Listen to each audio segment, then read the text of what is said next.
Hey, Daniel, you don't want to pour those drinks y'all got in your cups, so that way you can. They just We about to be live, bro. You good? All right.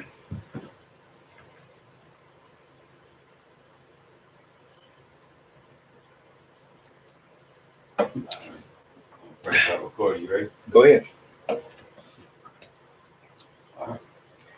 All right. This is your boy Daniel Lonton Evans. You are live inside the den. By the way, for you all who are just joining us, this is a live, unscripted, unrehearsed show.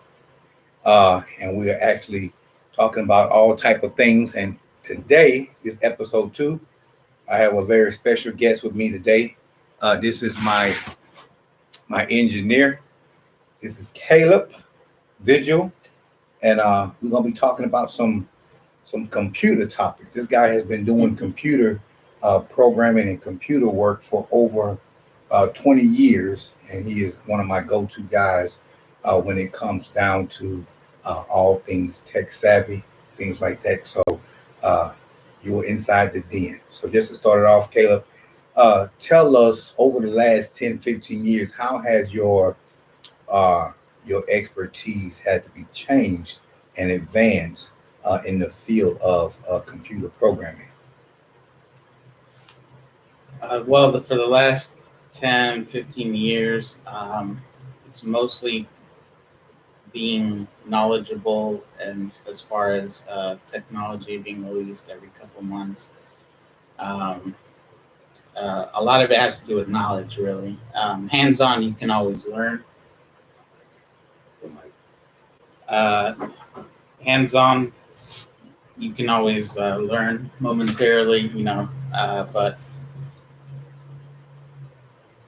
after you read, you look up articles online, you do as much research as you can. You got all the knowledge, and maybe about 20% of that is, applied as far as you doing the work. Because really, technology changes so fast nowadays compared to 10 years ago, 15 years ago, that it's really hard to keep up with everything that's coming available. Okay. I remember we talked last week about like how fast technology changed. I remember I was buying a computer or something maybe about 10, 15 years ago, and the guy was telling me that computer technology changes about every 60 to 90 days, and that I was going to be chasing the next upgrade every 60 to 90 days, and it can get really expensive on trying to keep up with the latest and greatest of technology. And in terms of as it comes down to buying computers and software and all that. So can you kind of explain to us, like, how long is the technology on a particular computer or software, or how do you keep up with the latest and greatest in the computer technology? A lot of it has to do how much are you willing to spend, really. Okay. Your budget. If you don't have a budget, really, you can get a new computer every year, because every year there's always going to be some new release. It's component wise speaking, new graphics card, a new CPU, a new generation of computer chips. The Intel company versus AMD company, it's the battle that's been going on for ages. It's how it's always been, really. So as far as how much you're willing to spend to keep up with technology itself. Well, I know I spend a pretty penny on keeping up with the phones and everything. You already know my phone game. Yeah. I would literally, it don't matter what it is, as long as it's a new phone coming out and it's going to be better and faster than what I have now, then I would chase those phones. I think they started out with the Galaxy so many years ago. I can't even remember how long it's been, but they started out with the Galaxy phone, and then the 1, the 2, the 3, the 4, 5. And I think now we own the 20 plus, and it seems like every time Android come out with a phone, Apple comes out with a phone, and I don't even know like what number Apple is on. It's every year. It's crazy, but I'm just intrigued by the technology as it has advanced over the last, like I say, 10, 15, 20 years, coming from the flip phones to the first generation of Blackberries. You remember those?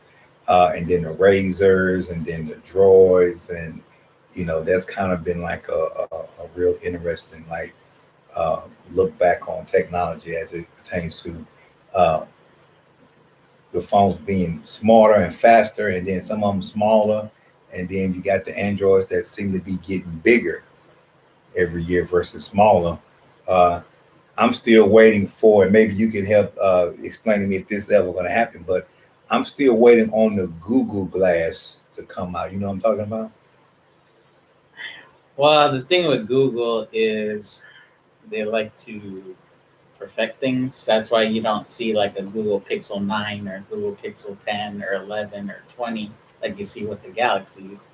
You only see a Google Pixel 1, 2, 3, 4, and 5 was just released a couple months ago. So, Google they're going to stay on that research, development as long as they need to get it perfected. That's So how I they mean, act. are they going to actually come out with that or not? I know they had the prototypes was out. I think the prototypes was somewhere like maybe $1,200, and then they was going through some legal issues with having an actual camera on the Google Glass, and it being a privacy infringement law or something like that. And then Right, because of the recording. yeah, but I haven't heard any recent news or updates on whether or not they were still working on developing that to bring it out, or if it had been trashed or whatever, or if it's still coming out, because that's something that I would definitely be interested in, just the way it's set up where you can see everything, on in before your Before face. yeah, like Man, that's got to be so you're in awesome. the future, really. Oh man, and then if you like, I guess riding a motorcycle with a helmet on or whatever, be able Yeah, to see the directions on you, man. I think that'd be awesome. stuff But you'd only see in the movies, man, really. it's crazy. But the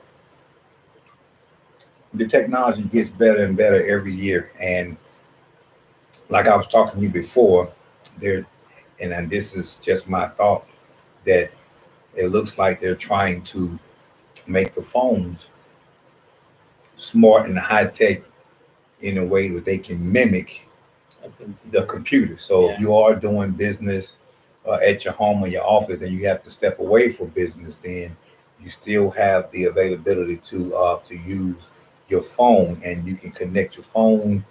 You got Apple phone, Apple, computer. They can be synced and be on the same page. They have an app it's Windows. on Microsoft, where you Yeah. can actually have your phone to mimic your computer and all that kind of stuff. Mhm. So I guess for the sake of argument is for us to be able to have the better uh, uh, productivity, because a lot of businesses since the corona have been more home based now. People having to do more Zoom meetings at home, and more spreadsheets and stuff from home, and having to have those those conference calls and things like that. It just seems like with having a smartphone or having a computer that's synced up everything, it just makes it more easier to keep up with your day to day Yeah. on your phone and your computer as it relates to being compatible with everything.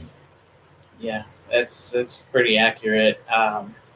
I mean, in the computer world, it's because the new technology is coming out just as fast as a new model phone every year.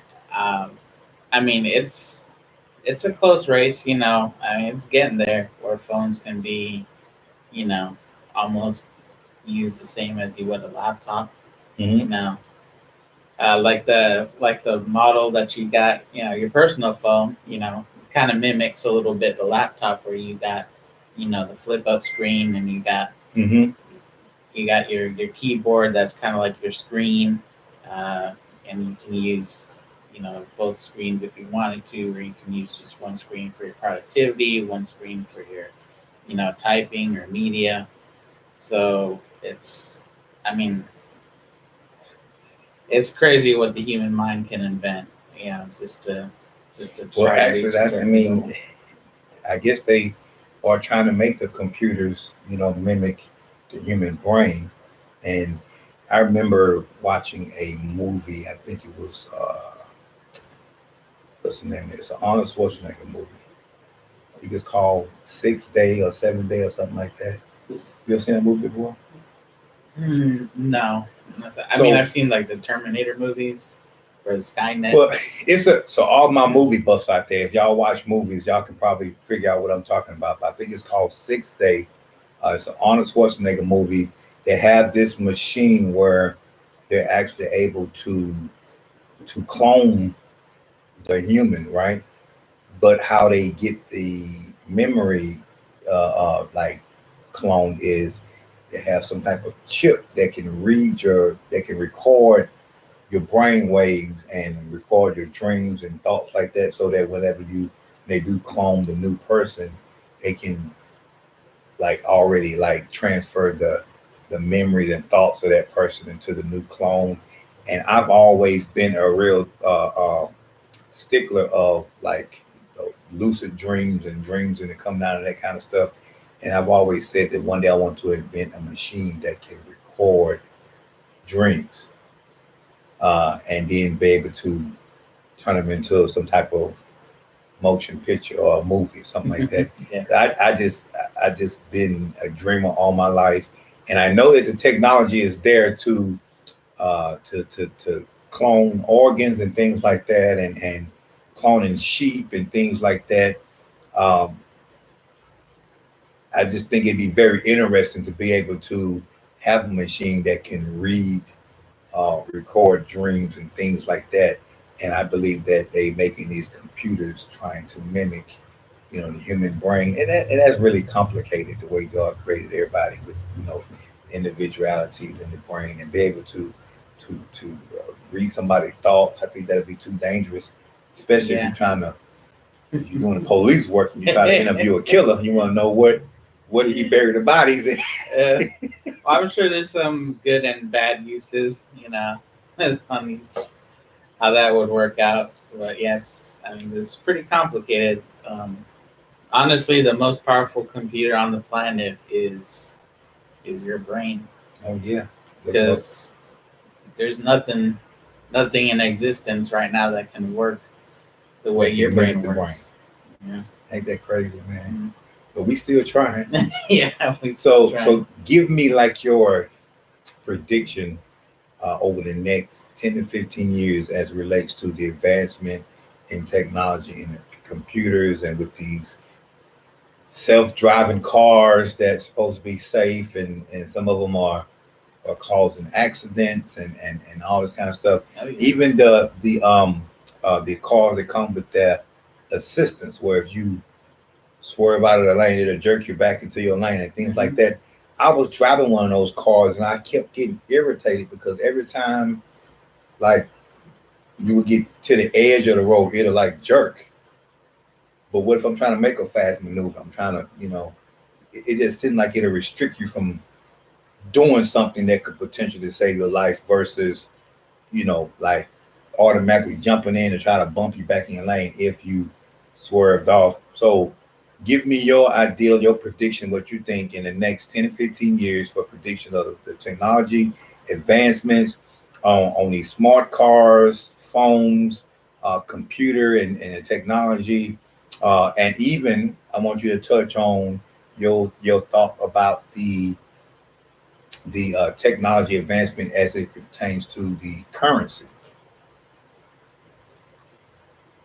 Yeah, currency is a touchy subject, but as far as technology goes, I mean, we have VR, we have HoloLens, where it's like the Google Glass.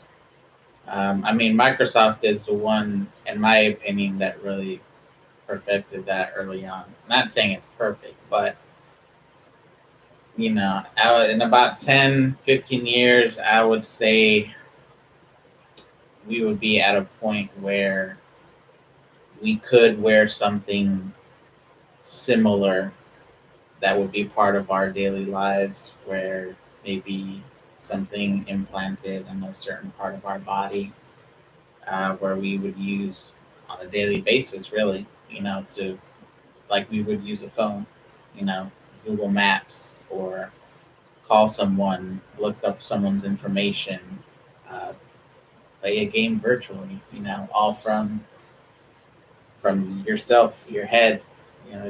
You're controlling everything.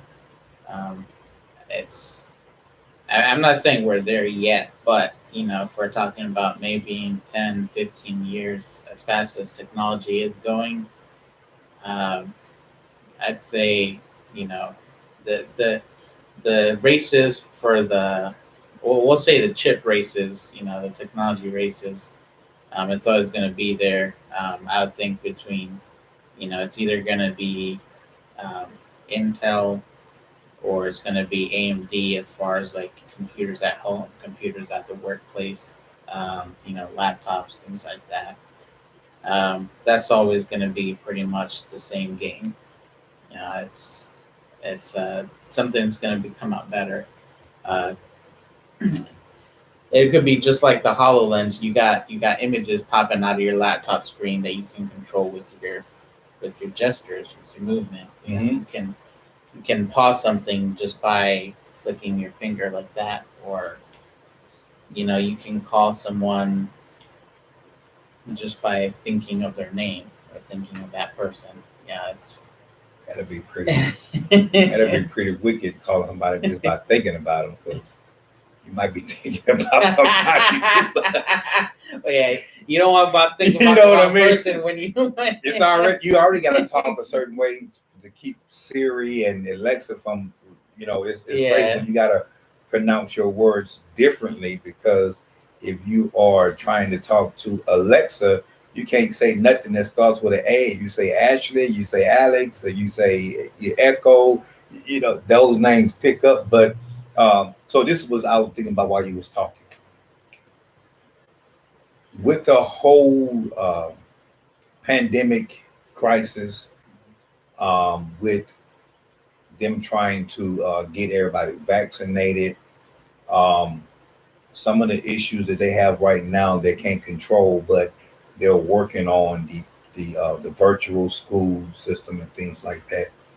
What are your thoughts as opposed to one day? If I mean, we don't know how long this whole pandemic situation is going to last, but in the extent that it does last, 2 or 3 more years, then what are the chances that they try to uh, implement something like a virtual reality school setting, when you put on the goggles and you sit in the classroom and you can see your teacher and you talking to her and you able to raise your hand and interact with your classmates, the ones that's inside the class, and even a virtual, let's say they discovered that, large settings like concerts and stuff were just a cesspool of the virus, and put on a VR, virtual reality concert, and games and things like that, when you can't actually be at the stadium, but you can be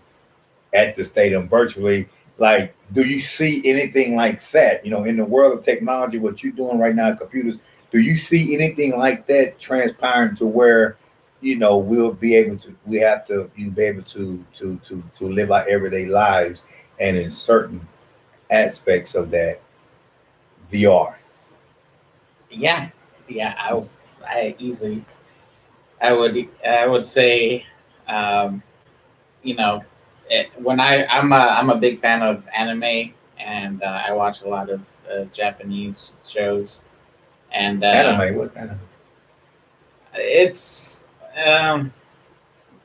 anime? Like Anime Bullet, like Tina Turner, like from no, it's anime like cart- Ice Turner, anime. cartoons, Come here, anime. but that's not the right term. Eat to the cake, use. anime. So it's a cartoon. Well, there's some shows where it can get like that, but So you talk about animation, animation, and yeah. not Anime Bullet. Tina Turner. You're not talking. Nah. Okay, all right, I got you. See, I'm learning all about this, about these, uh, So that's a more of a what type of cartoon would that be? Honestly, if you call it a cartoon, Somebody probably gonna get that's like an offended. Huh? offense, really. So okay, so if it's not a cartoon, it's Not to me, but I'm saying like you walk up to Japan and say, "Hey, I'd like to watch. Well, what cartoons you got going on?" They're gonna look at you like you some strange man. so it's animation, but it's not. So do you know? Can you break down cartoon versus animation? Because I don't know the difference. What the way when the Japanese created, I would say they created the mainstream anime or animation. So it's kind of like an example would be USA cartoons, like you see Cartoon Network, you see Spider-Man shows, you see Batman Beyond, Justice League, Marvel, Super Friends, if you're familiar with those. So something similar to that sense, but a little bit more adult, and not necessarily adult meaning like sexually explicit or anything like that, but more something that is more real to life. Like it could be creative, but still anime that can be or could be based off scientific advancements or for example anime that's related to history like Japanese history. If you go down to back to like maybe 15th 16th century, a lot of history related to wars, related to demons, not necessarily demons that you might be thinking, oh, hell demons, things like that. It's more like monsters. So they mix a lot of different topics, different things. It's more adult in the sense that you'll enjoy it more than watching it like if a 5-year-old would be watching, you know, Cartoon Network or something like that. It's really hard to explain in the words, but so is Tom and Jerry considered anime or cartoon? that's more cartoon. But they have a new movie out where they actually interacting with humans in a real world. Would that be considered anime or a cartoon? It's not a trick question. I just don't know the game. Yeah, The cartoons I grew up on, and I hope they consider cartoons. You ever heard of Thundercats? Oh yeah, Is that a cartoon or anime? That's you can say that's anime. That's anime. That's more leaning a little bit more towards anime. And G.I. Joe. Yeah. So that would be like. So when did it start becoming more anime and less cartoon? Like what was the transition from mainstream cartoons to this is more real life anime? Like when did that happen, or is that even a thing? Well, they started with those types of shows. I mean, back in like 1980s, 1980s, 1990s. It's. I would say, back then, shows that you're probably not familiar, but just something that's really popular and common among people that watch anime, like Gundam Wing, which is a show about the human race in the future, where, for example, they're fighting with each other, humans in space, humans on Earth, and they're divided, kind of like the United States was back in the day, like Confederates and Unions. Yeah. So they're very creative, when it comes to that sense. Like it might seem cartoony, but at the same time, you could relate it to something that happened in the real world. Well, shoot, man, we talked about Lion King. We talked about the Lion King a couple of weeks ago, and that was a cartoon, but we trying to transfer it into real life. and how that relates to what we're going through, with this. We were talking about entitlement, how, when Simba left, Pride Rock, and he was out there with Timon and Puma, and when he left, he was more on entitlement type. I can't wait to be the king and all this kind of stuff, and he didn't really want to do a whole lot of work. He just wanted to be the king. So when his father died, he felt like he wasn't deserving of it, but he had to come back. And so that whole cartoon, is that considered cartoon or anime? I'd say cartoon. Okay. I'd say cartoon. But I mean, it's there's I like the Lion King in the sense that there's still a lot of real world drama that's incorporated into a movie like that. Even if the movie came out like 20 plus some years ago. Mm-hmm. Yeah. Well, I mean, didn't they say the Lion King came from an actual real story, maybe an African story, or something along the lines of I think it was Hamlet or something like that. Wasn't that Lion King made off of Shakespeare stories or something like that? I mean, I watched YouTube videos and try to find out, and I think they were saying that the Lion King storyline came from Hamlet. You compare the characters to each other and all that, so that was a play / movie that they made into a cartoon and kind of gave it personality. I don't know. No, it's I mean, the way they presented the Lion King, it's like how you're saying, he's all joyous and happy, and it's like, I want to be king, and then when life hits, like, it's like, damn, oh wait, I could be king now, but what am I gonna do? Like, do I step forward? Do I have to fight? I don't know what I'm supposed to do. Like, he's just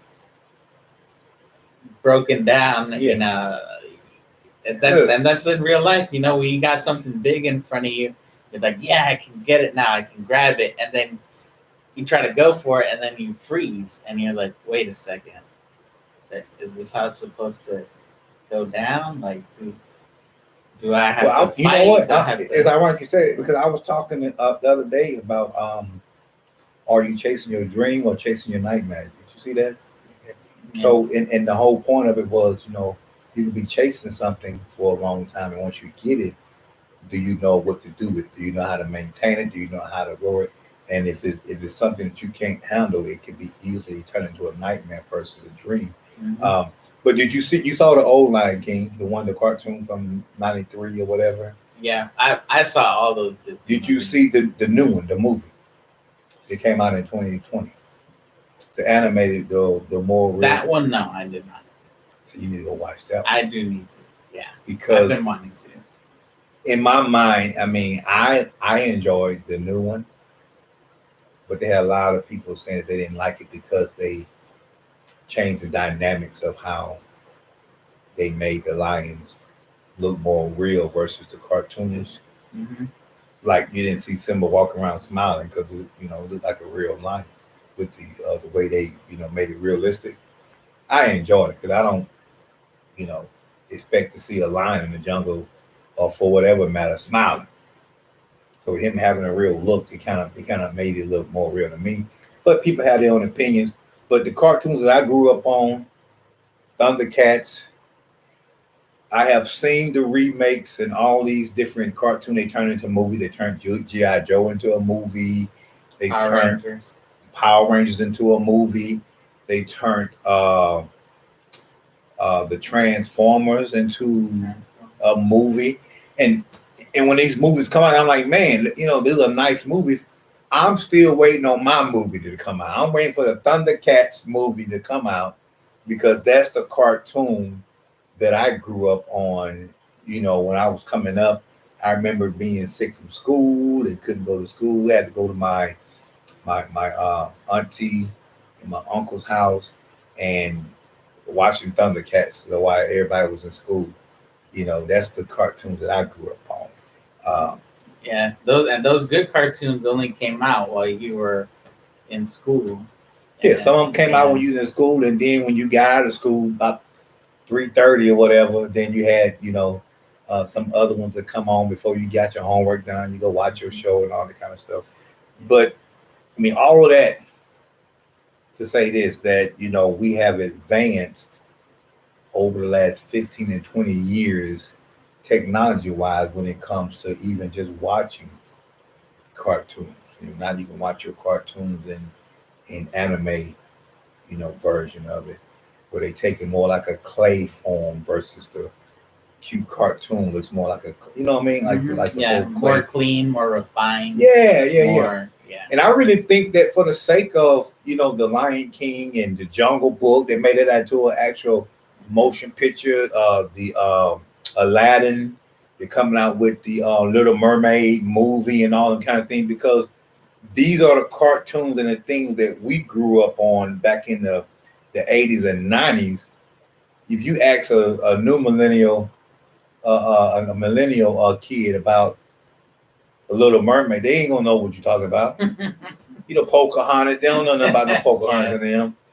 So being able to, I guess, and this is where Disney is very, very intelligent on how they reintroduce the same thing to a new generation of kids. It's almost like you ain't got to come up with nothing new. You can recycle your old stuff and just update it and bring it to modern day, and you can have a whole nother audience of watchers, because when we got kids now, you know what I mean, the millennials now, and now we got a whole different category of kids that's watching. I remember talking to TJ last week, and we was talking about King of the Hill. He said, "Dang it, Bobby," and we were talking about some of the lines that Hank that the Pop on the show says, but I remember where that character derived from watching the Beavis and Butthead movie.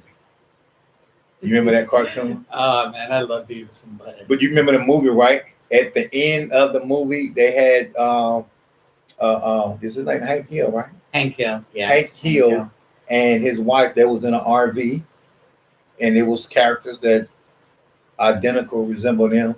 They wasn't big in the movie. They were just like an extra in the movie. Yeah. But hearing that voice, "Dang it, Bobby," and all of that kind of, and then when the show came out, like, you know what I mean, they got the whole show now. But a lot of kids won't even know where that came from. Just like, when you watch Bart Simpson, and I was saying, why don't they advance Bart Simpson, or won't they advance the Simpsons to like adulthood? Like, that's the longest running cartoon that's ever ran, right? But it came out, I think, in 1988 off the Tracy Ullman show. Did you know that? There's a comedian named Tracy Ullman. She did sketch comedy. This was, I think, either right before or right during the In Living Color era, right? And I remember, I think it might have been In Living Color, then Tracy Ullman, and then after Tracy Ullman, it would be like snippets of The Simpsons, like the prequel of The Simpsons.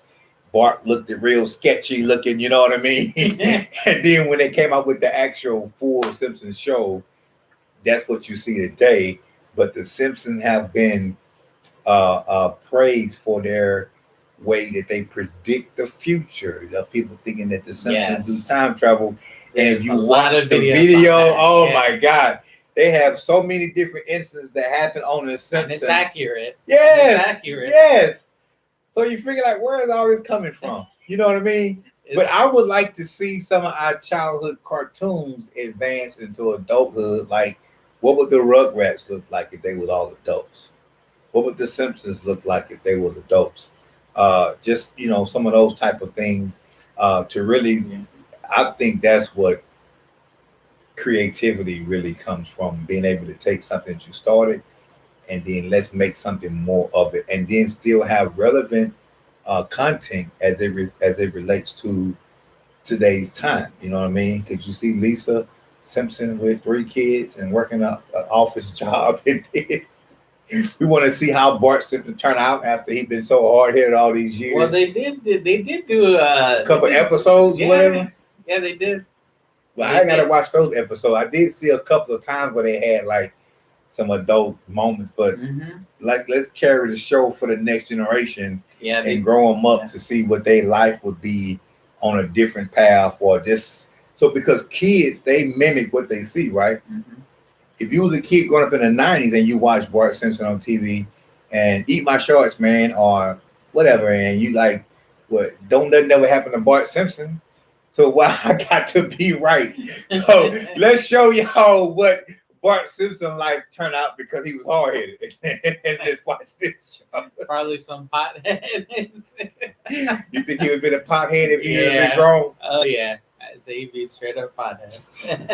Probably be a pothead or a dope dealer or something like that. Huh? Yep. Yeah, living in a trailer with the. Yeah. But you know, technology gives us the ability to do that. You know, if you can, you know, if you had the ability to advance, you know, something from a cartoon to actual motion picture, I think that they need to do all the cartoons like that. Just try them into real life. I mean, well, that's what Disney is doing. Yeah. That's what Disney is doing. That's why. I mean, that's the reason why a lot of people are. I wouldn't say upset, but they're, you know, they don't like the fact that Disney is moving away from the kids, from their origins. You know, because Well- when you think of Disney, you think like those shows that we know, like Little Mermaid and Lion King, and you know, a lot of those. man, my favorite kid Disney cartoon is The Princess and the Frog. Oh my God. You seen that one? One time. Man, that's my favorite cartoon from Disney is The Prince. Well, I would say after The Lion King, then it'd be The Princess and the Frog. But I think that the reason why Disney is moving away from the kid type of cartoon is because, dude, we live in a different time. Yeah, different era. You remember Lamb Different Chops? generation. Yeah. Lamb Chops Play Along, you remember that? Mhm. Them kids don't know about no Lamb Chops Play Along. You know what I mean? Like the innocence of kids back in the 70s and 80s, that's gone. We born in a time now where kids, before they turn 1 year old, they already know how to use a smartphone. They can go into your phone and code your phone and out of the womb, knowing how to do that kind of stuff. And so some of the cartoons that we had out back in the days, it really hides some of the realness of life. You know what I mean? Like you want your kids growing up to be dumb to the world, or you want your kids growing up to know what's going on in the world.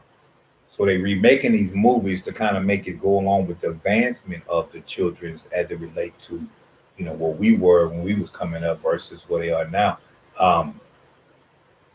It's just a different time, a different era. You know, what was the first computer you worked on when you started getting into technology? What was the first computer? Well, I started messing with computers really since I was preteen. I mean, I would sometimes in New York when I was a little kid, maybe like 8 years old. We go visit one of my family friends. She was older, but she had a computer, and you know, to have a computer at that time, you know, I mean, it meant you're pretty good. So what she had was this Windows 3.1. Windows 3.1. Mm-hmm. Yeah. Back in what year? This was pre-95. Pre-95. Yeah. This was. But there was one out before then, right? Because I remember playing Oregon Trail. There's On that big gray box, big booty computer that you had in school, and it came on green. It was like the Matrix computer. You remember that computer? What was that? IBM or was that an Apple? What was it? Well, the Apple was in the game back then too. They had the little forgot the exact model name, but they had them in the schools, and I would play like the little racing games on the computers when I was like maybe 5 or 6. But they had the little Mac screens there, maybe about 14 inches big, 15 inches big. It was just like a one whole desktop. That was Apple's thing. It was to have the one piece. Yeah. Where other manufacturers are selling their computers in pieces. Apple's was just a single piece. Mhm. That was kind of their thing back in the day. Was why do you need all these components and all of these things running across your desk when you can just have a single screen and everything is inside your screen, and the only thing that you need out is your keyboard and mouse, which at the time, they were coming out with wireless technology for your keyboard and mouse. Mhm. And this And then like old school, man. Yeah. I remember that doggone Oregon Trail. You had to read the dialogue and see the little pixelated pictures on the screen and all that. Mhm. And that was like maybe like 80, 85, 86, 87 time frame. Yeah, they had that on the Mac too. I used the Mac system back in school when I was in elementary school. They had Oregon Trail. They had the little race car game. They had Frogger. You remember Frogger, one where you kind of hop across the highway as a little frog? Oh yeah. And Yeah. of course, the classics like Pac-Man Yep. and Asteroid. They was making those games for learning and all that kind of stuff in the classroom setting. You had the floppy disk, and then you had the mini disk. You had two different floppies. You had the 3.5 floppy, and then you have like the big 5-inch floppy. Yeah.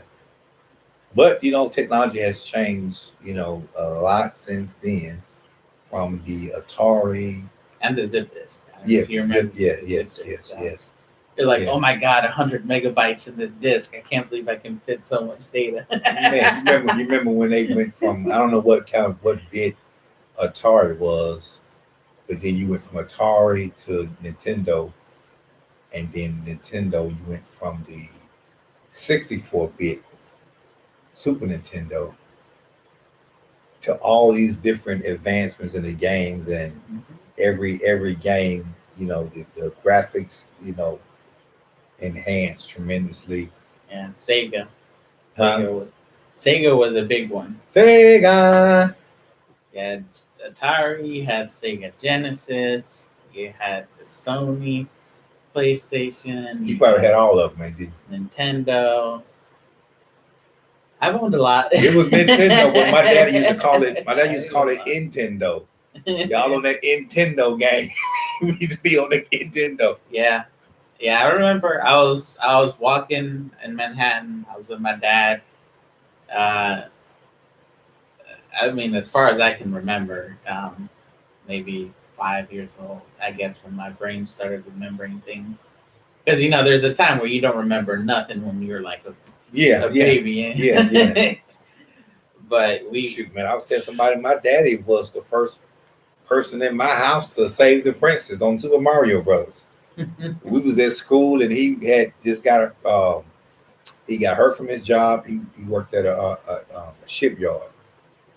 He had got a settlement from his job, got hurt, and he bought us the game, and we'd be on there playing it on the weekends. But during the week, go to school, come home, get your homework done first, so you can jump on the game and try to save the princess.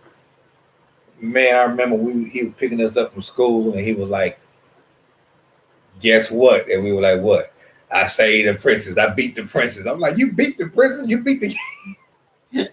I'm like, "How you even know how to cut the game on?" Like, he beat the game before we did, and we were just trying to, and then we'd get stuck. He was like, "Let me show you how to do it." He'd take the controller and do it for the kid.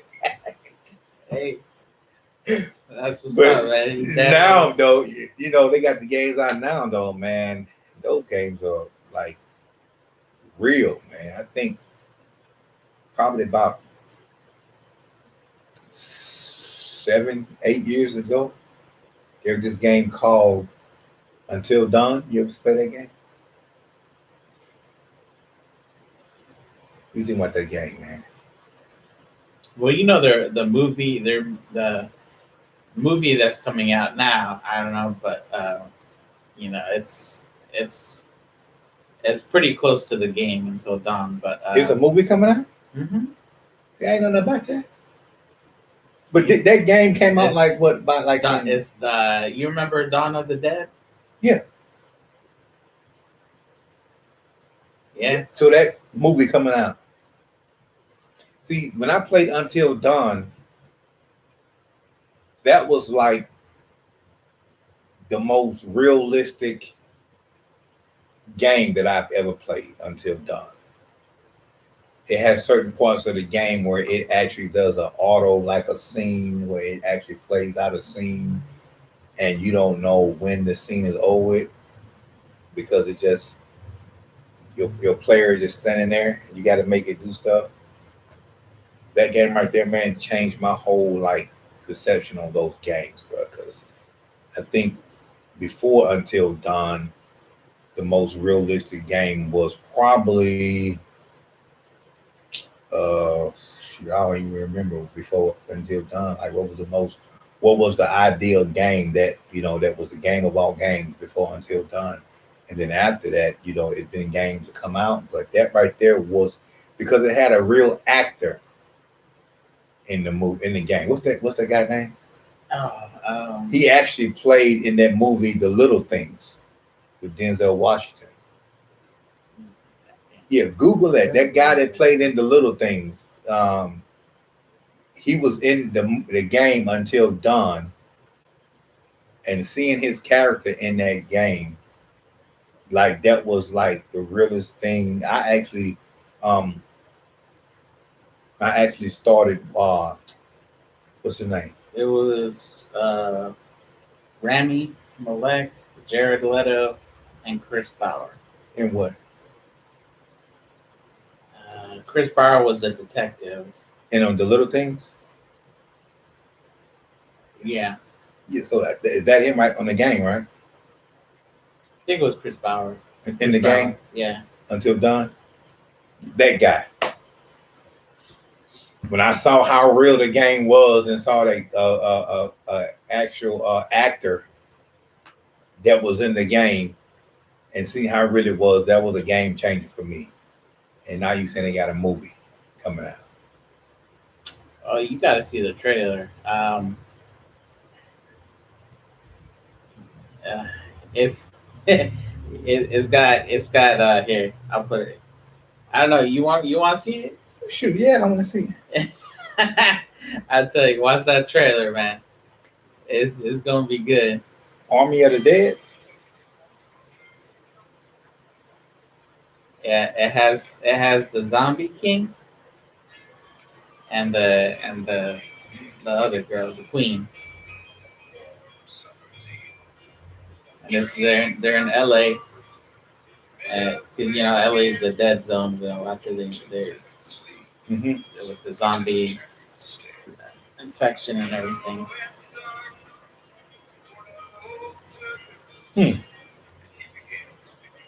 So they make it seem like he's all chill in the beginning of the movie, and then when they start getting the team together to go out and recover this money. Oh, that's the movie with Amari Hardwick in it. I think that movie is out now, right? You just knowing about it now? I've seen it on. Oh, I gotta watch that tonight, bro. Is it out? Is it out? If it's out, I'm watching it tonight on my Fire Stick on Cinema HD. If you don't have Cinema HD or IPTV, give me a call. I can get you. Oh, and that's the boy from Walking Dead, Glenn. Yeah, go ahead. Oh, I gotta watch this tonight. And so I just saw who was gonna be playing the team, who the actors were. I was like, oh man, this. And then they're making it like. But this ain't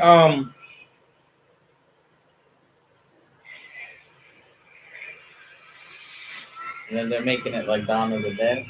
Yeah.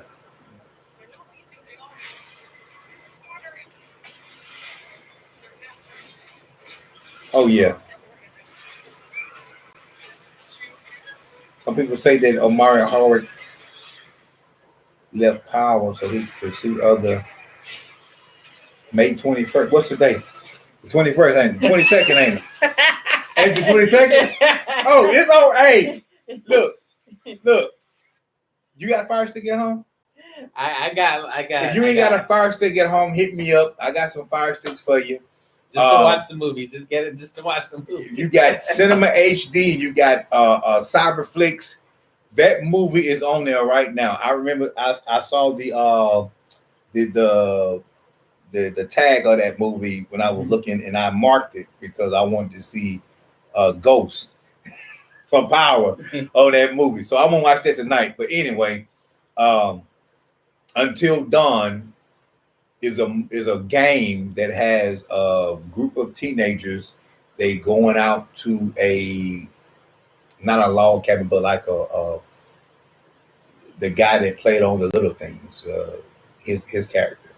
His parents are rich, and they left him like a boathouse or something, some kind of like vacation home. Him and all his friends get together at this house, and it might be like Halloween or something like that. They put on this little show, and then like this is the game now. All of a sudden, one at a time, each one of them start disappearing. Got a couple of couples there. They sneak off to have sex, and then they end up getting snatched up by these little shadow monsters or whatever you want to call it. Yeah. And the name of the game is Until Dawn. So you have to survive until dawn because the sunlight kills these things, right?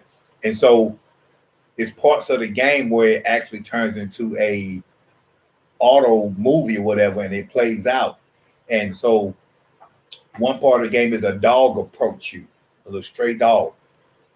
You have to make a decision to either feed the dog or to shoot a dog off. But it's almost like the butterfly effect. Whatever you do, it has a ripple effect to later on down the line. So that same dog, if you choose to feed that dog, right, the dog remembers that. And then later on in the game, when you're getting attacked by one of those things, that same dog shows up and he can help you or he can run away. Mm-hmm. So it's one of those type of games. One part about the game is that this girl's hanging off a cliff, and you can choose to let her fall or try to save her. And whatever you do affects the rest of the game. You'll see like the screen do like a like ripple thing when you make a decision, and then later on down the game, like her not being there. Later on, you might be on something where another person is needed to balance out this seesaw type situation, and because she ain't there, you got like quick time events. Exactly. You know what I mean? So the game is set up so nicely. I played that game back in 2005 or something like that, and that was at that time the realistic game that I thought they ever came out with. So the technology is changing so fast. Yeah. Didn't they make the movie exactly like that? I don't know. I thought that's what you were talking about. I said it was like sort of similar in the sense with the Yeah, they did have some shadow monsters in the game, but I don't know if they have a movie. Because I remember seeing a trailer about. I don't know if it was like a release on HBO or if it was just like a one-time thing. But there was a movie where these teens, if they were couples, whatever, they went out to this place, and like I said, it's not a cabin; it's kind of like a vacation home. Yeah. And they went there, and it was dark, and as the day was going, as the night was going by, they started disappearing, and every time one would disappear, they would try to go out and find them. Yeah. And and then more would start disappearing after that, and there'd be this one monster appeared at the end, towards the end of the trailer, and he was sort of like a shadowy type monster, and they would attack the teams head on, like towards the end of the show when there's maybe only like 2 or 3 of them left, I think. And Yeah. now it sounds like that might be pretty similar to. The I'm gonna have to movie. look up that movie Yeah. because if it was anything like that game, boy, that they actually have these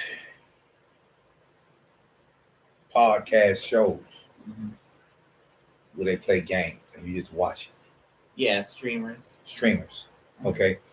So you can actually type in Until Dawn live game, and you be watching somebody else play this game. But the thing about it, the game itself is 13-hour game. It's a 13-hour game. So if you started playing that game in one day, it'll take you 13 hours to complete it. But like I say, everything you do in the game affects the outcome of the game, and it changes the timing on the game and all that. And I remember I was in Oklahoma, the church I went to, the pastor, he actually turned me on to it, playing that game. Yeah. I'm like, man, I just don't have it in me to play no game for 13 hours unless it's something like Madden. I have been guilty of playing Madden for 4 to 8 hours straight. When I was in the Marine Corps, me and my roommate, I like to play the season mode. Take my team from to preseason to the Super Bowl, and I would always do a created player, and I would create the player, and I would take the player from the rookie all the way to like his 10th year in the league, and try to break Emmitt Smith records and Walter Payton records and all that in 3 days. You know what I mean? But I get hooked on it so much till I don't eat no food, don't take no shower for 3-4 days, and just that addictiveness. I'm like, if I started playing some games now, I wouldn't be able to get no work done. So yeah, there's some games that'll get you hooked like that. I know my limits, man, on stuff like that. I don't touch it because I got, I guess it's addictive personality or whatever, man. You start playing games and get hooked on them and become addictive. Wake up in the morning before you even, after you say your prayers and brush your teeth, you go in the game. You play game all day. You go out to go get some fresh air and come back, run back in and get on that game. I done been like, I think I binge watched when I started watching Walking Dead.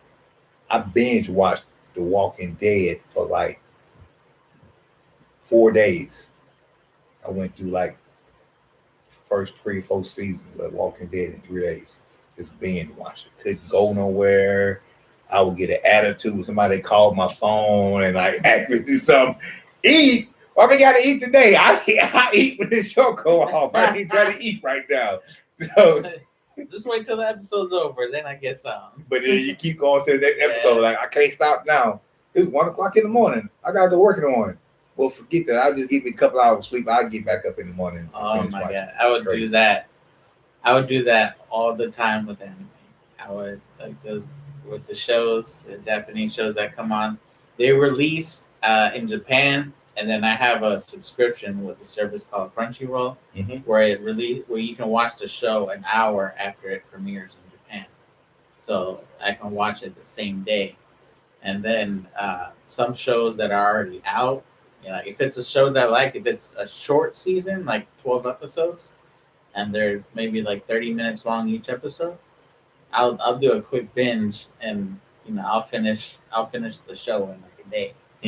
Yeah, because I mean, this was more towards when I had more free time, Yeah, but I mean, the way technology affects everyone's lives, like the streaming, since streaming services started, like Netflix, Hulu, where, I mean, technology makes things easier for you, every day, really. Yeah, easy is not always good. That's true. Easy because since the birth of the smartphone,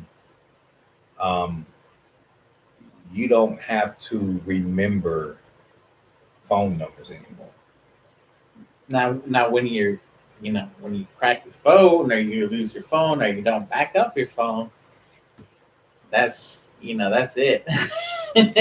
Unless you got a cloud service, you know, it's hooked up to it where you got your stuff backing up automatically. But I am guilty that if I was to have to go and, you know, you go to jail, you get that one free phone call. Mhm. I'd be asking for my phone because I don't know nobody's phone number. I typed in the name mama, you know, bro, and I just typed the name and hit it. If somebody asks, matter of fact, I got two phones, one for the plug and one for the load, right? The second phone, I don't know the phone number. I have to go to the settings and go to about phone and look at it because somebody was I was doing something online and trying to, you know, like they were trying to confirm my phone. I'm like, who number is this? Like, who number is that? I don't know who number this is. And I looked at it. Oh, that's my other phone. So the smartphones are making us lazy. Yes, that's true. Because we're not remembering anything. We're putting everything in our phone. It makes things. Maybe I'll rephrase it. It makes things more convenient. Yes, that will be a true statement. Things are getting more convenient, and they're getting easier per se as far as lack of work. But it's really making us lazy because we're not using the most powerful computer is our brain. We're relying on the man-made handheld version to do all the thinking. Ain't that something? Yeah. That we got the intelligence to create these things to make us not use our brain. Yeah, we can't use all our brain either. Can't unlock all of it. What's that movie? Salt. You seen Salt? I think it was Salt. Is that what it is? I think it's Salt. Well, they said the woman in the movie had the ability to unlock 100%. See, something happened with the chemicals or whatever that she was carrying, and do you believe that? Yeah, because our brains. Yeah, I mean, you can look it up. There have been scientific studies, but the most, you know, that anyone has used their brains to potential has been like 10% of their brain. That is unbelievable. So you mean to tell me that the brain, the human mind, the brain, as complex as it is, as complex people as we are, that the smartest person in the world has only unlocked 10% of their brain? Now you may think, well, that's not, it's crazy. What does, but think about it. We're not perfect beings. So our brain ain't gonna be perfect either. Perfection is 100%. And we're never at 100%. But is it so? If I believe that we were created in a perfect sense, that God created us in likeness and image of Himself, if we was created perfect, but we haven't discovered on how to unlock 100% of our brain, is that a difference? Now that kind of goes into the line as into, you know, what your beliefs are and how you split science versus philosophy versus religious, you know, teachings. Yeah. And, you know, honestly, for me, you know, we were created perfect. And, you know, from what I believe, you know, and I'm sure a lot of people know the Adam and Eve story, you know. I mean, we lost that perfection. You know, there's only one person in the whole human existence that has had that perfection, you know, after Adam lost it, you know. And so, but how does that relate to the ability or the inability to unlock 100% functionality of your brain? Well, 100% would mean you're perfect. And So if I had a computer and I only use 10% of the computer, is the computer defective or is it a user error? let's see, was it designed only to be used 10%? Or did If it was designed to be used 100%, but you only have the knowledge to use 10%, because I can tell you right now, this phone that I got right here, I've had this phone for not even a full year yet. And I can tell you that I don't even know everything that phone can do. Like the way the phone was designed to use, I'm so used to only doing certain things till the other stuff I haven't even had a time to sit down and like take a class on how to use it. So the designer of that phone, if he was to sit down and tell me everything that phone can do, I probably can say I'm only using maybe 10% of that phone. The phone is not defective. It's just that I don't know how to use all of the functions of that phone. The computer is not defective, but if you're only using the computer for emails, uh, uh, uh, browsing, and you got like 80% of the computer, you haven't even used it, is there anything wrong with the computer? So I'm asking a question like for as far as our brain, our human brain, I don't know if it's possible to unlock 100% of the brain. Like I don't know what 100% of the brain can do if you get some type of special ability or whatever when you unlock the other 80%. But if our lifestyle only requires us to use 10%, and this is where I think that the most powerful, you talk about the most powerful computer in the world is your brain because it does so many things. The brain is so powerful. Like to be able to create something from nothing and make it work. Think about the person that invented the helicopter. The helicopter is dynamically not supposed to function, right? Because the way it is designed, it's not supposed to be able to work. But to think that out of thin air and make that work, I just think that um, that's a miracle all in itself. It's awesome to be able to do that. But does the ability to unlock certain areas of your brain, does that make you exceptional?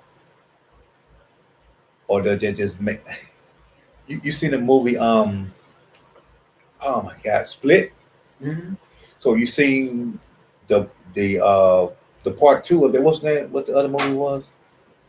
So it was Split, and then it was the other movie, Mr. Glass. Mr. Glass. Yeah, yeah, All right, so Mr. Glass had the guy Split in it, right? yeah. And this guy in Split, I don't know his name, but he had the ability to walk on the walls and walk on the ceiling. When he had the ability to turn himself into a beast, right? Mm-hmm. Was that an actual superpower, or was that something that he was able to do inside his mind by unlocking another area of his brain that normal people don't do because it's almost like a survival thing? Like I believe that we have the power and ability to do more than we think when survival is at its best. So here's an example. How much do a car weigh? Average car, how much do a car weigh? Like 5,000-6,000. 5 or 6,000 pounds, right? Let's just say 5,000 pounds just to be on the safe side. There was a story that a father was in the car with either his daughter or his wife or something like that. They got into an accident, and the car ended up landing on top of the woman. This guy was probably your size, maybe smaller, might have been a tad bit bigger. Don't care how big he was. Under normal circumstances, are humans able to pick up 5,000 pounds? What's our limit on what we can do? We don't know. Depending on what you're doing, you're training for a strongman competition. This guy was not a professional athlete. He was not even an athlete at all. A regular, average Joe Blow dude. But because his adrenaline was pumping when he saw his loved one buried by that car, not only was he able to lift up the car to get her from underneath it before the mobile medic came, and they was in shock all of how did she was pinned on, how did she get from under the car? And he said, I got it from underneath there. How did you do this? I picked up the car. This man had so much adrenaline in his body that he was able to, we say 5,000 pounds, 5,000 pound car off his loved one because he didn't want. Then when I was in law enforcement, I heard a story of a guy who had been high on some drugs. I don't know what the drugs was, but his blood heart was racing through the roof. This joker took about 30 or 40 shots, chest, back. They unloaded on him. The police did. And he still was able to run a half a mile before his body collapsed because his brain was still telling his body to run. Then there was another story I heard where this guy had was doing some parachuting or whatever. Ended up jumping out of a plane, blase. Parachute didn't come out the right way or whatever. Ended up hitting the ground at such a force, he bounced 3 times after he hit the ground, got up and still ran like a half a mile before his body collapsed. So when I hear stories like that, some people call them superhumans. You know what I mean? And then I see movies and things like, oh, well, you know, if you unlock a certain percentage of your brain, you can do extraordinary things. Now, is that one and the same? Or do you think that the more of your brain you use, the more superhero you appear? Or is it just something you think that, you know, you can control certain things? I mean, what are your thoughts on that? Because this can get very deep. Yeah.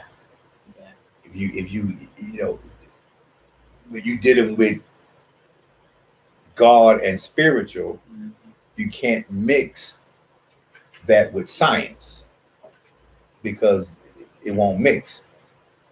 But just for the sake of understanding, or for the sake of conversating,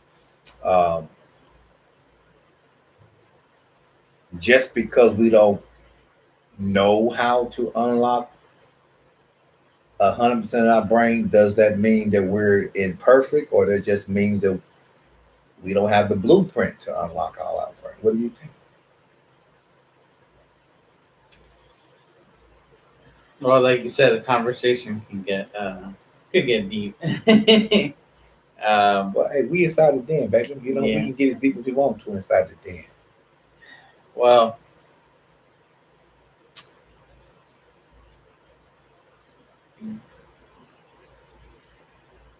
we'll go a little bit into the religious aspect of it. Okay, let's go there. And in the Bible, you know, again, the story Adam and Eve. Adam was Eve. Yeah, they were perfect. They were created perfect beings, perfect humans, they had the capacity to do, you know, whatever they wanted, under God's instruction. Yeah. And they lost that the moment, Eve was tainted, she sinned, she did something that she wasn't supposed to, she, violated a direct order of God. And they lost that perfection. Mhm. Now, depending how you look at the story, if you believe in the Bible, if you believe in science, if you don't believe in anything, um, but since the beginning of time, history itself has demonstrated that we've gone from uh, close to perfection since the beginning of time to less perfection the longer the humans have existed. Mhm. For like example, before humans were able to live a lot longer Mhm. than what humans can live now. Mhm. The average human lifespan nowadays, we're looking at maybe 70, 80. Mhm. Again, average, there are people that live past 90, Yeah.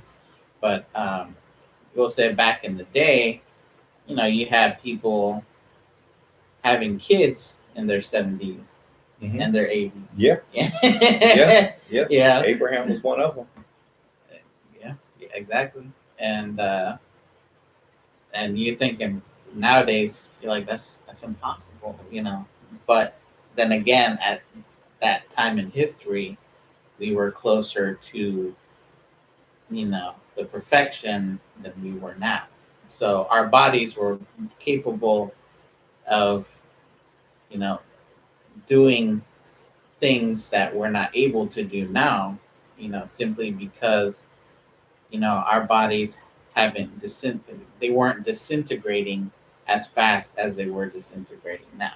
Mhm. You know, scientifically proven, if you mix a little bit of science and religion, we say that, we mix it a little bit.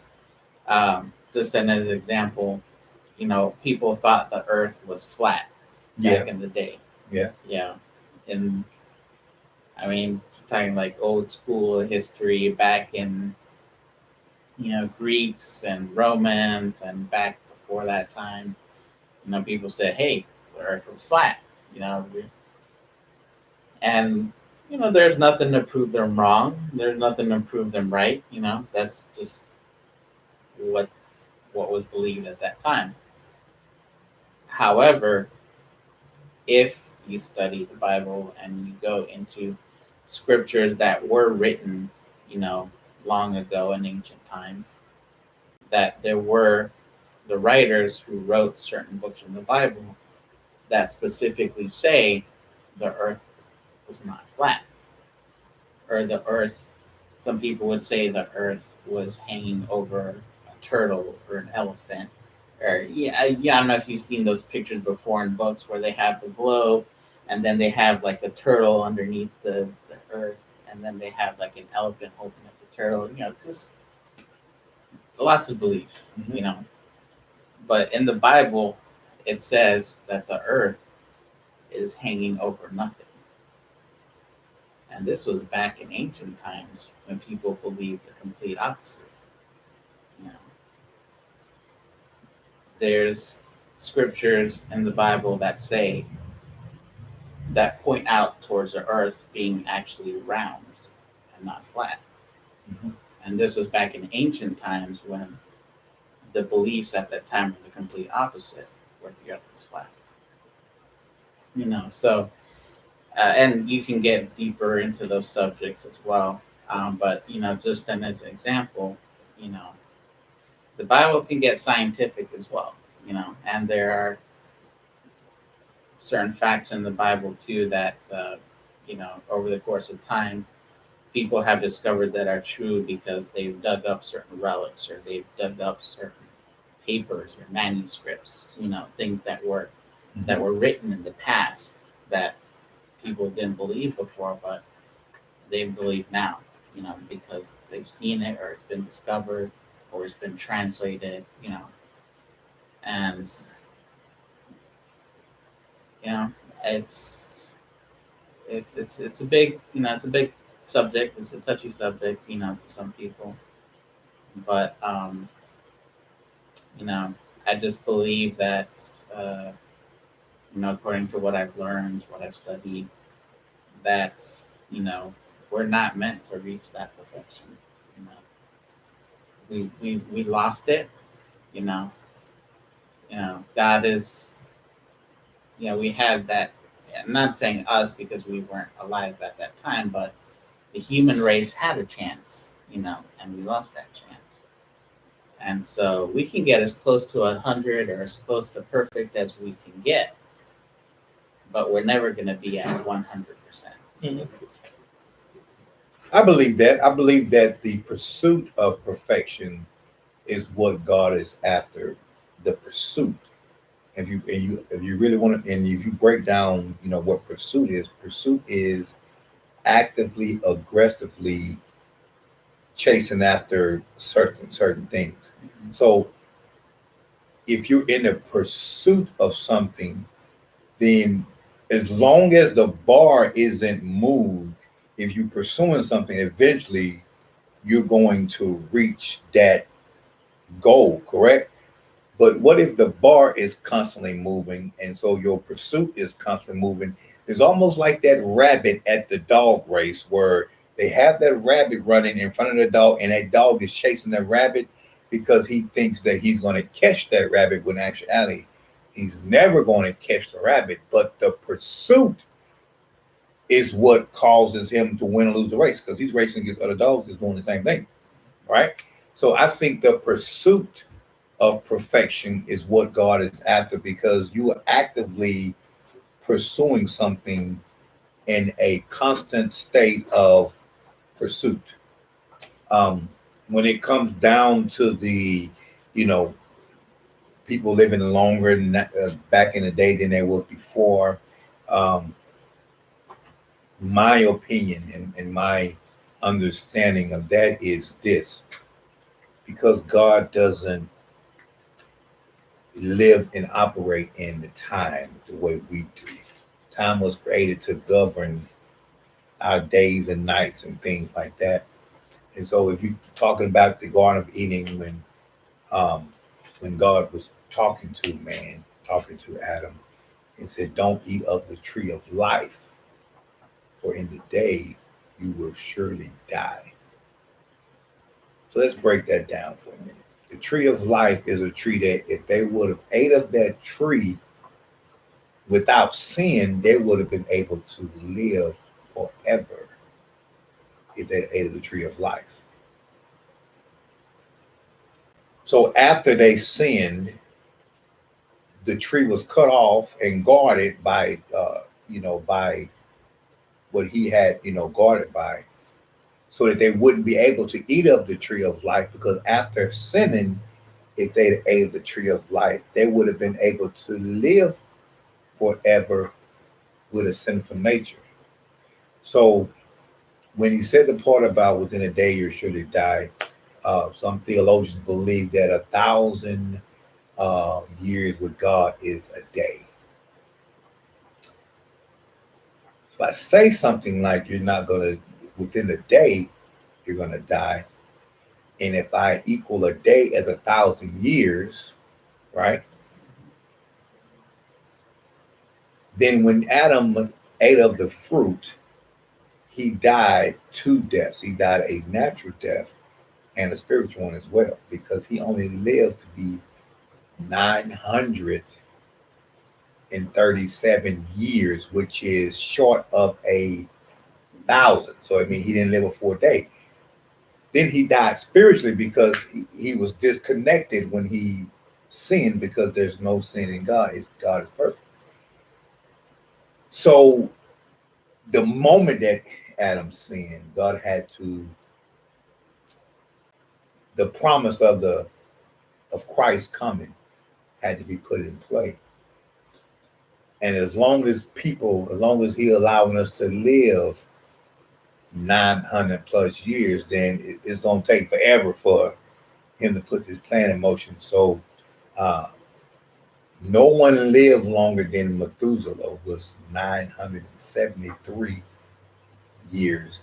And the only thing that the Bible really says about Methuselah is that he lived, he had children, and he died. So he didn't have his life didn't have any purpose. So to go and live a 900-year life without any purpose is almost like a waste. So let's speed things up. I'm only going to promise you, humans, 73 years or 72 years. So we go from to be with God a full day, 1,000 years from now, because you failed. So you're not going to be able to live, a full day. So everybody's going to be down within a day.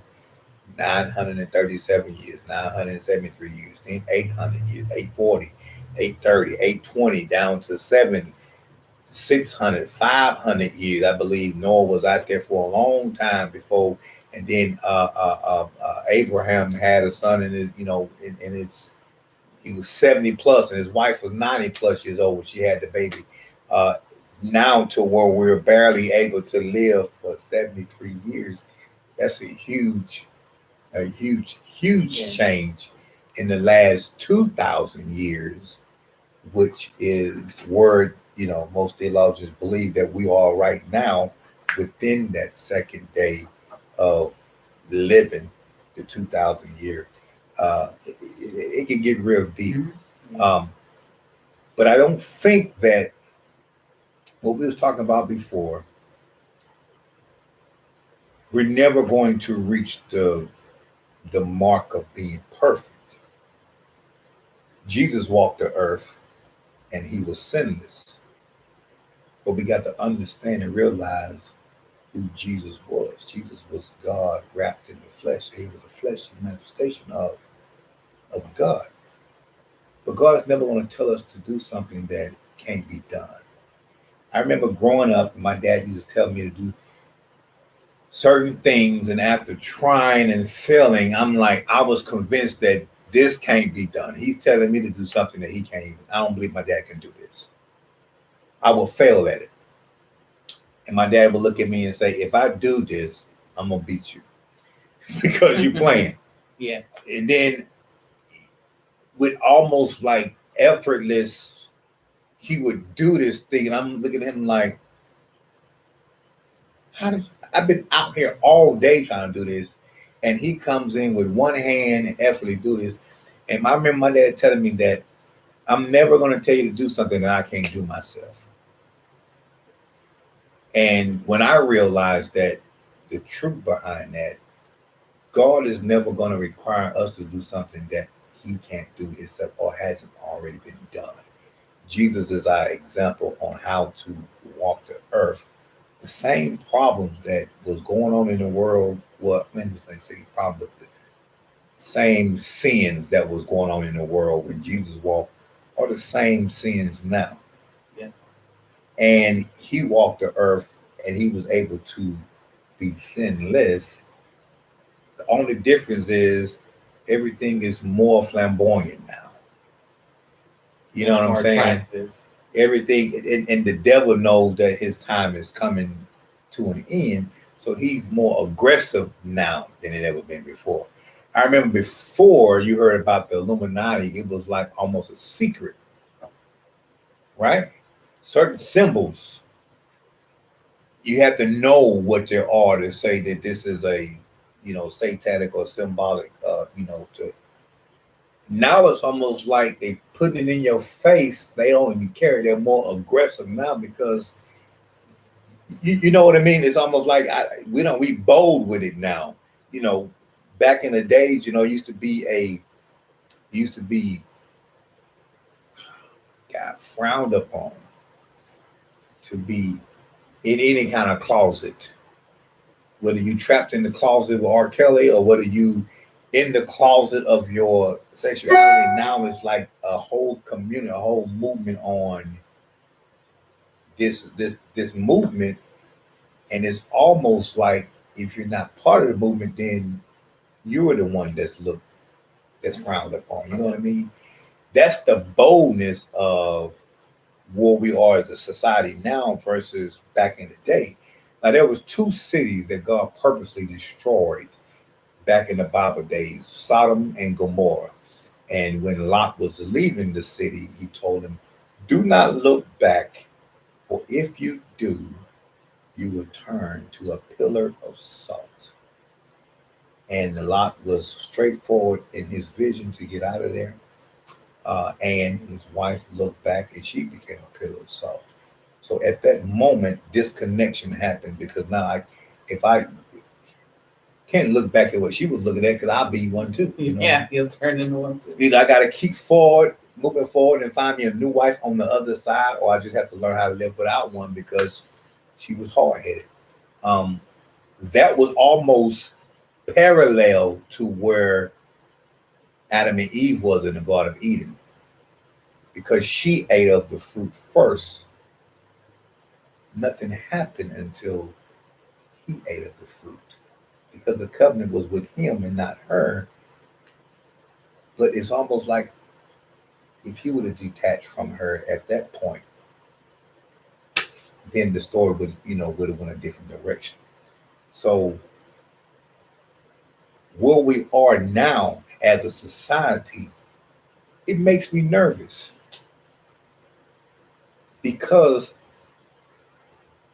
if you read the Bible and you find out and you learn why God decided to destroy Sodom and Gomorrah, and then you check the temperature of the world today, it almost sounds like the United States is a modern day Sodom and Gomorrah. The same things that they were doing in the Bible, if you look at the world, some of the same things going on right now. The United States is supposed to be a powerhouse country that has some authority and power over all the nations and things like that. The problem is, if we don't get things right, what is going to be the outcome? The first time God destroyed the earth was with water, and it says the next time it's going to be with fire. Speaking in terms of the water and how he created and recreated, some theologians believe that this is our third time already. If you look at Genesis 1:1, Genesis 1:2, in the beginning, God created the heaven and earth, and the earth was without form and void, and the Spirit of the Lord hovered over the waters. Where did the water come from? The water was there when he started creating, because you don't read the Bible about the dinosaurs, but we know the dinosaurs existed because people keep digging up bones of the dinosaurs. If they was there, were they destroyed when God destroyed the earth the first time and they was under the water? And if you look at the Grand Canyon as it looks, and then look at the floor of the ocean, it looks the same. So it looks like the Grand Canyon used to be underwater at one point. And so when you dig deep into this, we can go as deep, in this thing. Yeah. But I was talking about that to say this about the Sodom and Gomorrah. If you was to pinpoint the location of where Sodom and Gomorrah used to exist, there is no evidence or no proof that it ever existed. Can you imagine like a whole two cities not only being destroyed, but when you look at it from the map, look at it from an area view, what city? Turned into the same sand and dust that it was built on. And that's the thing. We was created from the dust of the ground. And when we die, we go back into the same dust of the ground. But here's the thing. Going back to unlocking 100% of your brain.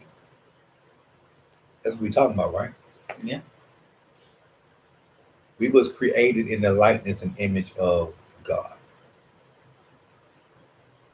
When you read the story of creation, it's a key thing that you will notice about the way God created everything else versus the way he created man.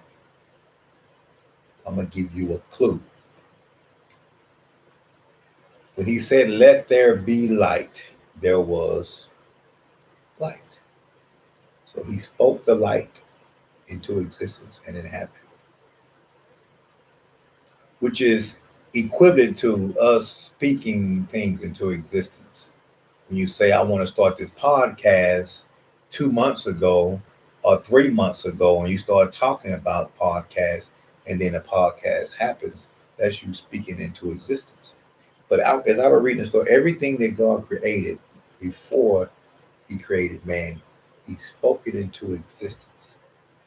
Then he said, let us create man in the likeness and image of, and then he stopped. He actually takes the dirt from the ground and creates, and he breathes the breath of life into the man.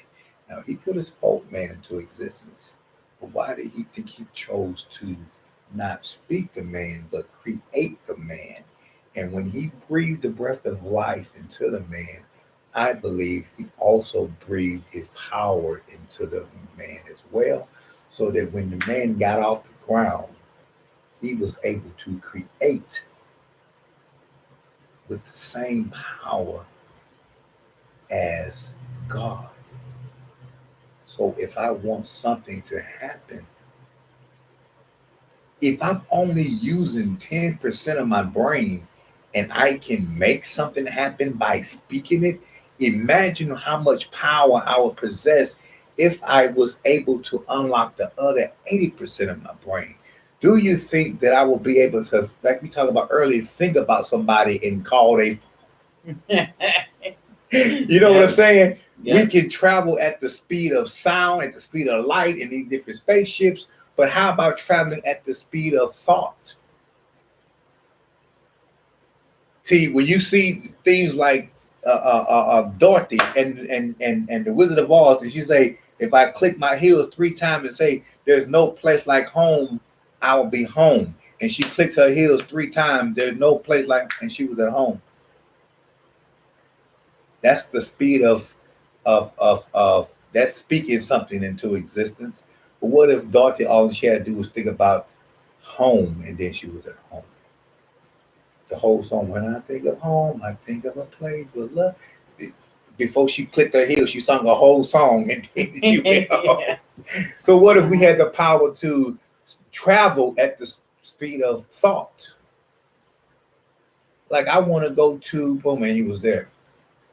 There was a story, I forgot the name of it, but it was a story of a pastor who had a church, and he'd been pastoring for 30 plus years.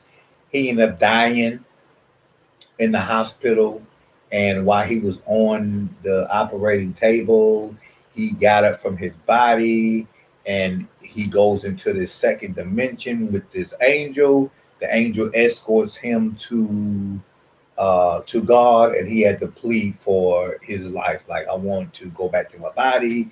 And God's like, why? What are you doing? Why should you go back? And so part of the story was he was going through the second and third dimension. He was able to see demons in their natural form. He was able to see, like all the demons that we talk about, he was able to see, and he saw one of them in action. So a man and a woman in a break room, and they was talking to each other, and in between the man and the woman was a demon standing there, and the demon was waiting on them to be on the same accord, and it was a lust demon, right? Grotesque looking, horrendous looking demon, but he was standing in the room with the 2 people, and as soon as both of them had some similar thoughts. He jumped in one of them. He disappeared, went inside the man, and that was when the man, like, was perverted or whatever. But in the story, the guy is telling the story how he's with this angel and he's being escorted to heaven. And he's going through these different dimensions, and he said he even noticing that certain times of the journey they was actually walking, looking around. He noticed certain things about the feet, blah blah blah. Then he said there's other times where the angel was talking, and they was traveling at the speed of thought. When the angel started speaking, they was there. He notices that, and he's writing his book, his memoir about his experience and everything.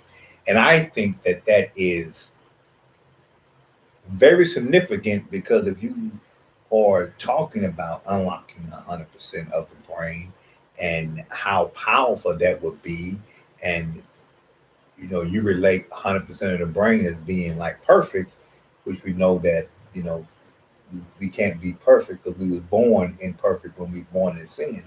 I believe that the pursuit of it is what God is actually looking for.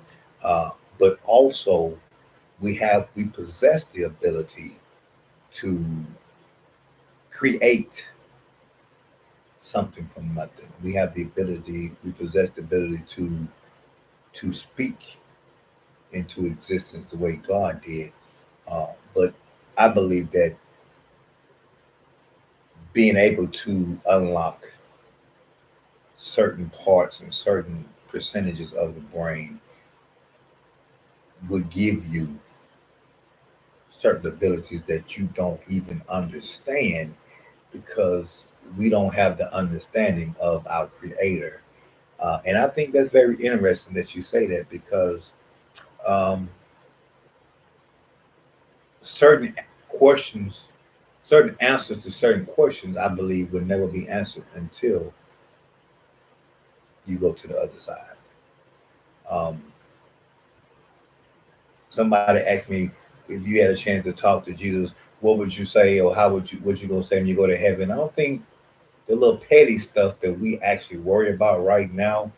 If you had a chance to really go and ask, God one question about humanity, what would it be? I don't think you're gonna really be worried about that when you get the chance to go to heaven, because that's gonna be so petty, and the fact of how hard it is to live, and how much of a journey it is to try to make it to heaven. Uh, Once you get rewarded with something like eternal life, who cares? You know what I'm saying? These little petty questions you might have as a ignorant human, when it comes down to having the conversation with the Almighty God. I don't know. Um, I just think that there are certain things that we will never know the answers to. There are certain things that we don't need to know the answers to. It's just probably just that pursuit to dig and dig and dig and dig until you feel like you have mastered everything, but you're never going to master everything. Um, it's an understanding. I don't think our brains can handle the understanding that God has. Our heads would probably explode if we Just were, like you know what I mean? you saw the latest. Well, I mean, it's been already released for a few years now, but the latest Indiana Jones movie, the Crystal Skull. It's the last one that Indiana Jones made. I'll have to probably go on. It's the Crystal Skull. It starts out. I mean, he was old, but now he's even older. But yeah, it's basically they're on their the Germans will say the Nazis are at it again. Same as the other movies where the Nazis are always involved with Indiana Jones and the Germans and the pursuit of godly artifacts. Like the Covenant and such. So the movie starts out with basically the Nazis, trying to go after the Covenant again. They're in the warehouse where the Covenant is stored, and they're trying to steal it back. But as the movie goes on, it moves into this crystal skull, which at the end of the movie, it gets a little, in my opinion, it gets a little bit too far fetched, but it ties into that pursuit of knowledge. Apparently, the crystal skull belongs to another being who supposedly came to Earth, and that being was split into multiple parts, and the skull was a part of that being that was split. And so the pursuit of knowledge of that being, because that being did not come from Earth, it came from outside of Earth, is what caused the whole movie, the whole chase, the treasure hunting, the knowledge hunting. And it turns out at the end of the movie that the Germans actually do get the crystal skull, the lady that is part of the Nazis, and she ends up recovering the skull, and she sees the being, and it turns out that she starts absorbing all this knowledge from the being, from the mind, because she had the possession of the skull, and she said, "I want to know everything." She wants to know it all, and she starts taking in all this knowledge, and the mind starts, you know, it starts to slowly just explode because it can't understand everything that it's absorbing. Mm-hmm. Because we can't understand it. It's And I believe that it's for a reason. mhm. Because the moment you feel like you know everything, you start thinking like you're God. There was a reason why God forbid them from eating of the tree of knowledge in the first place. It was the devil who told him that, is it true that you would surely die, or is it God trying to make you think that you're going to die? Because when you open your eyes and mind, you're going to know and you're going to be like a God, or you're going to be knowledgeable as God. See, knowledge is power, right? But I believe that the pursuit of knowledge is power as well. But when one thinks that he knows everything, then that's the problem. Because then you think that you're God, or you think that you have the mind like God and you can judge people like God. It's a problem when our children think that they know more than a parent. You know what I mean? As a father, you talk to kids, I brought you in this world, like the old saying, I take you out, or you feel like when you think you know more than me, then you can be on your own because then you're too grown to be under my house. So I think that when people pursue knowledge, is good, but to pursue knowledge and try to be perfect is when the problem comes, because that's when the conceit, that's when the pride comes in. That's when the think you know everything, and then you don't have to pray to God because you think you are God, or you think, well, I know just as much as God. Your head would explode. And it's another thing. People always ask, these scientists and these different things, um, are we alone in the universe? If you look at the solar system and what planet Earth is based on the rest of the solar system and the Milky Way and all the galaxies in the world, like, we are just a small player in a big galaxy. So everything that's going on down here or in this atmosphere, do you really think we're by ourselves, or you think it's other? That could be a whole nother conversation right there. Are we alone in the universe? Do you think that we are alone? Do you think that we're the only, functioning, intelligent beings that God created? Do you think that? Do you think that there are other things out there like aliens and different dimensions? I mean, those are some questions that people's like, well, how we ever find answers? I don't think we're supposed to find the answers to those things. I think that, like I said, once you get to heaven, if you make it, You know what I'm saying? You get to heaven, maybe something you can ask God, but I don't think you want to know. I don't think you really want to know. You know what I mean? Like, I don't know. How important is that question? Is it important enough for you to live your life all the way right, but you can guarantee a spot in heaven? So you can hold on to that one question and say, "Are we alone in the universe, Lord? Or were we alone? Or can you show me everything that you had going on? Can you show me the bigger picture, like all the other galaxies?" I mean, you know what I'm saying? I don't. This is just something that goes on in my mind when I'm thinking about certain things and stuff like that, and um, I don't know. We inside the den, so you tell me what you think. Is it something that we need to be trying to figure out, or is it something we should just let it go and focus on what we're trying to do? I don't know. I just think that too much knowledge will make you crazy. So you got to explain every single thing in this world and how it does it. Everything that God does doesn't make sense scientifically. Well, in my experience of study, I'll say I'm a huge history buff. Um, about ancient cultures and the history of humanity. In school, those were my favorite subjects. Anything relating to our history, to the history of us as human beings, that has always gotten my attention. And I've always pursued knowledge in that aspect. Um, and so, from what I've studied, and going back to the example of that pursuit where you think you're getting to the line, and then the line starts moving up more. Mm-hmm.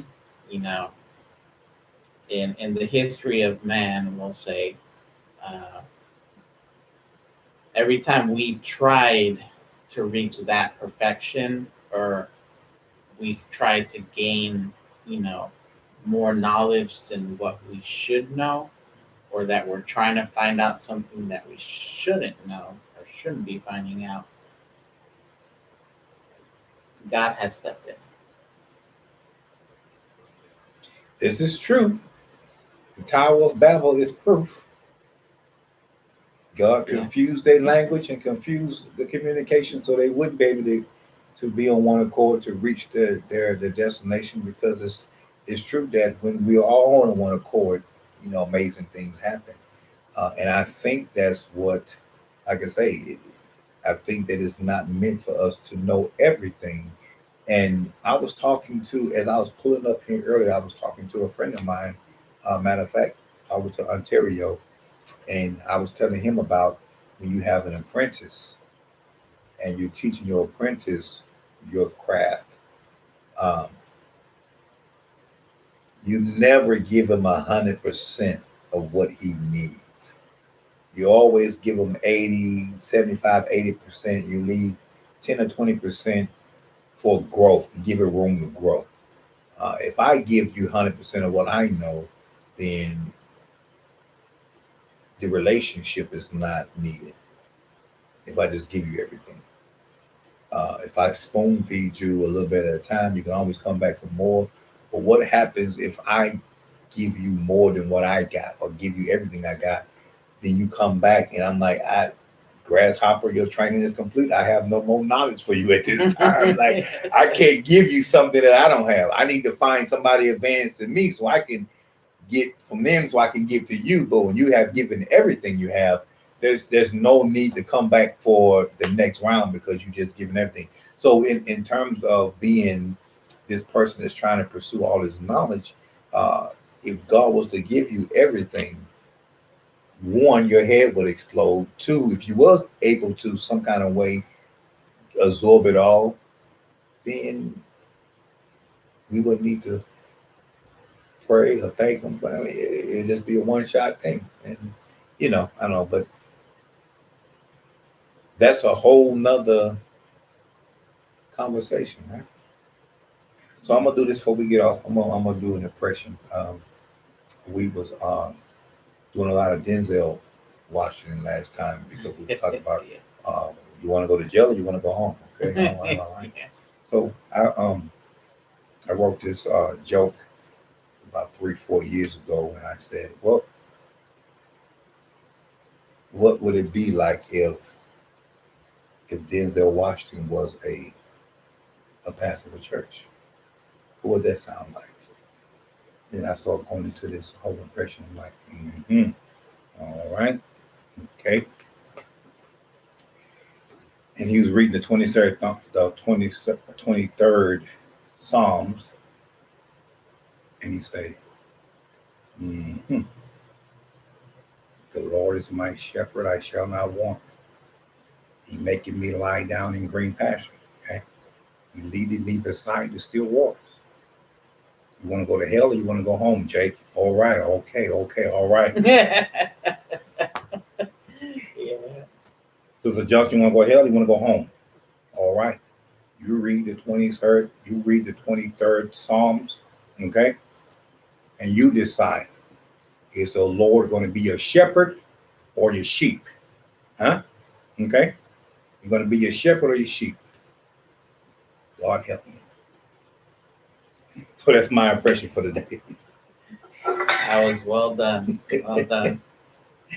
So listen, you all have been vibing with me and Caleb here inside the den. This was and I'm surprised. This was a great conversation. We were able to get inside the skull of Caleb and see how he really thinks about certain things. It was a pleasure having him on the show. I will admit that we did have some mix-ups during the week with who was going to be here today, and Caleb stepped in like he always do. Clutch. I'm gonna start calling you Clutch. Come in and Clutch and had this conversation with me today. So yeah, y'all like us and subscribe us Inside the Den on YouTube, Inside the Den on Instagram, Inside the Den on Facebook, and we are on, I have a hard time pronouncing this word, Twitch, right? Twitch. Yep. Twitch. Twitch. So we are on Twitch, Inside the Den.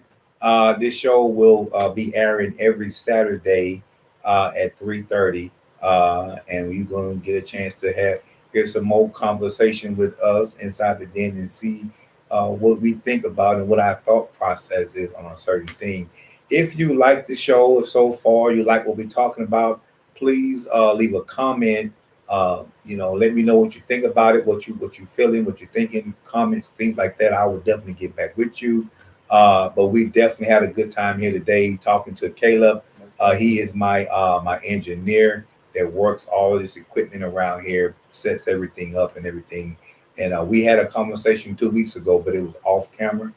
I think you recorded it, but you didn't post it, right? Yeah, no. And I said, we should post that. And I was giving him the hint that I wanted him to post it, but he never hit the button. So I thought it would be a good idea to have him come out today and talk, because I don't know, he's very he said he wasn't a good public speaker, but what do you think? Y'all let me know.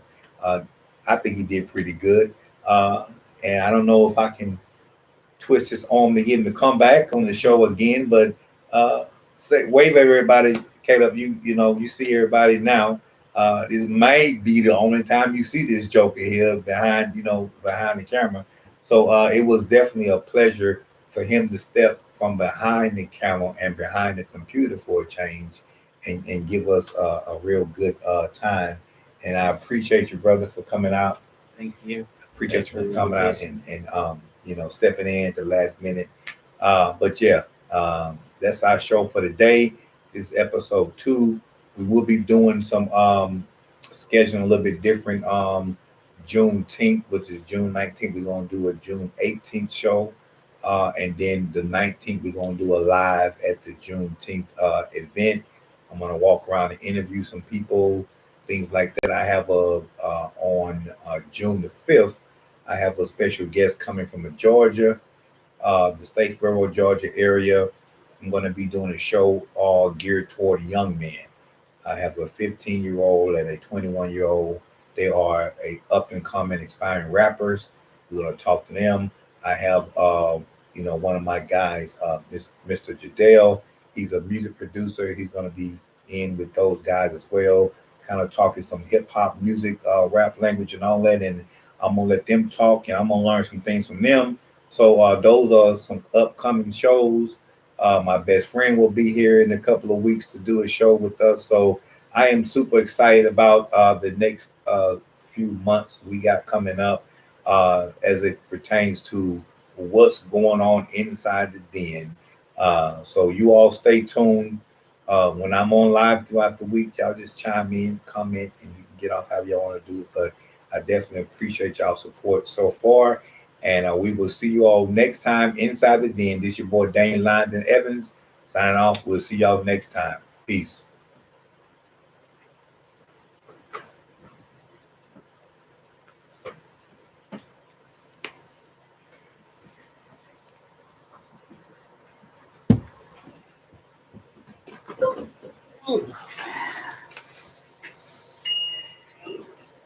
Hey Jay. Appreciate you stepping in for me, man.